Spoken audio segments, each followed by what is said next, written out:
नमस्कार दोस्तों, आप देख रहे हैं सिनेमा हॉल और मैं अजय ब्रह्मात्मज। आज मैं द फैमिली मैन सीज़न 2 की चर्चा करूंगा। यकीनन आप में से बहुत सारे लोगों ने द फैमिली मैन सीज़न 2 देख लिया होगा और इसकी तारीफ़ भी की होगी।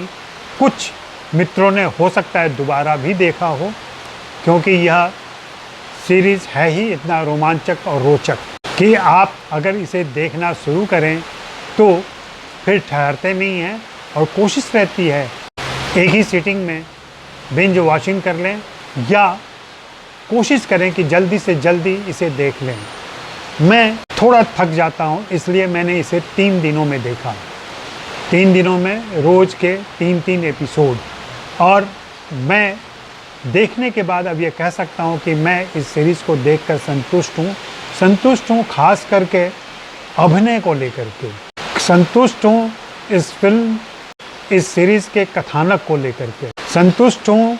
निर्देशक ने, लेखक ने जिस तरीके से पूरी कथा बुनी है और एक रोचकता बनाए रखी है शुरू से आखिर तक, उसके लिए। और संतुष्ट हूँ कि हमने वेब सीरीज़ के जरिए ही सही सामंता अकिनेनी जैसे कलाकार को इतने करीब से देखा और जाना। अभिनय के लिए अगर मैं तारीफ़ करूं तो मनोज वाजपेयी तो हैं ही सर्वे सर्वा।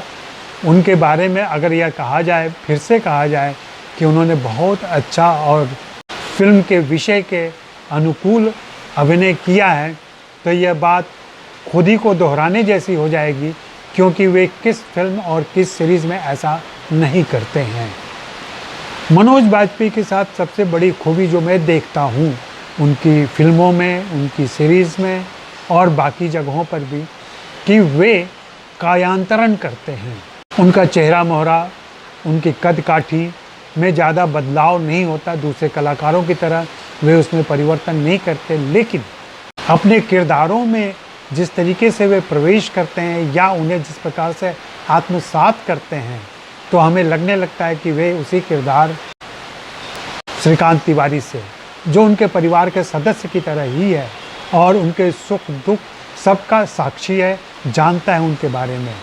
लेकिन जब काम की बात आती है, कर्तव्य की बात आती है, तो वह अपने बॉस की हर बात मानता है। बॉस यानी श्रीकांत तिवारी, और उनकी स्ट्रेटजी के अनुसार ही काम करता है और उनकी अनुपस्थिति में, उनकी नामौजूदगी में पूरी जिम्मेदारी से उनके सौंपे हुए काम को निपटाता है और उनके सुख दुख के बारे में भी जानता है। और उससे इनकी इतनी अंतरंगता है कि दोनों के बीच गाली गलौज आम बात है। इस गाली गलौज में न तो कोई प्रतिहिंसा है, न कोई घृणा है और न कोई तुच्छता का भाव है। ऐसी अंतरंगता बहुत ही करीबी दोस्तों में होती है। प्रियमणि की चर्चा करूं, प्रियमणि जो श्रीकांत तिवारी की पत्नी बनी है और जो 2 बच्चों की माँ हैं, साथ ही जॉब करती हैं। जॉब छोड़ के उन्होंने परिवार संभालने के लिए कुछ जिम्मेदारियां ली हैं, क्योंकि इस बीच श्रीकांत तिवारी ने IT का जॉब ले लिया है। उन्होंने अपने किरदार के द्वंद्व को, अपने किरदार के आत्मसंघर्ष को बहुत अच्छे तरीके से पर्दे पर पेश किया है। सामंता अकिनेनी, इस कलाकार का नाम तो चाहे जितनी बार भी लिया जाए कम पड़ेगा।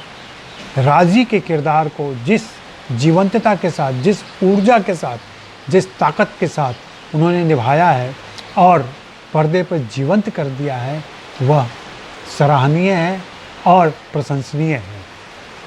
मैं तो चाहूँगा कि और भी हिंदी वेब सीरीज़ या फिल्मों में मैं उन्हें देखूं और उनकी अभिनय की क्षमताओं से परिचित हूँ। वह इस सीरीज़ की सबसे बड़ी भेंट हैं। इसके अलावा अन्य भूमिकाओं में आए सारे कलाकार, चाहे वे बच्चे हों या दूसरे महत्वपूर्ण किरदार हों, सभी ने अपना बराबर का योगदान दिया है। और निश्चित रूप से इसके कास्टिंग डायरेक्टर मुकेश छावड़ा का भी नाम लेना चाहिए कि वे किरदारों के अनुकूल कलाकारों का चुनाव करते हैं और उससे वेब सीरीज़ या फिल्मों का प्रभाव, जो समेकित प्रभाव होता है, वह बढ़ जाता है। यह वेब सीरीज़ देखी जानी चाहिए। और जो लोग इसमें वास्तविकता खोज रहे हैं, जो लोग साक्ष्य बिठा रहे हैं, मैं उनके बारे में क्या कहूँ, उन पर सिर्फ हंसा जा सकता है या उनके प्रति सहानुभूति व्यक्त की जा सकती है। यह एक सीरीज़ है और जैसा कि मैंने पिछले वीडियो में भी कहा था कि यह काल्पनिक है, सच्ची घटनाओं पर आधारित ज़रूर होती है ये सारी चीज़ें, क्योंकि घटनाएं लेखक कई बार क्रिएट करता है और कई बार जीवन से ले लेता है। यहाँ भी जीवन से लिया गया है, हमारे निकट अतीत से लिया गया है, लेकिन अब वास्तव में ममता बनर्जी को देखना या राजीव गांधी को खोजना या इंदिरा गांधी की छवि देखना, ये सब फजूल बातें हैं। तो श्रीकांत तिवारी को भी खोजना होगा कि कौन सा ऐसा कर्मचारी है वहाँ पे, कौन सा ऐसा अधिकारी है वहाँ पर जो उनकी तरह काम करता है।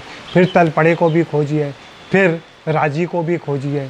तो इस ढंग से तो आप सीरीज़ का आनंद कचरा कर देंगे। अंत में मैं यही कहूँगा कि अगर आपने अभी तक नहीं देखी है तो ज़रूर इस सीरीज़ को देखें और इसकी तीसरी कड़ी का इंतज़ार करें, तीसरे सीज़न का, कि उसमें कोरोना से संबंधित बातें होंगी, कोरोना से संबंधित किस्सा होगा, हो सकता है कुछ नए रहस्य उद्घाटित हों। शुक्रिया, मेहरबानी, धन्यवाद।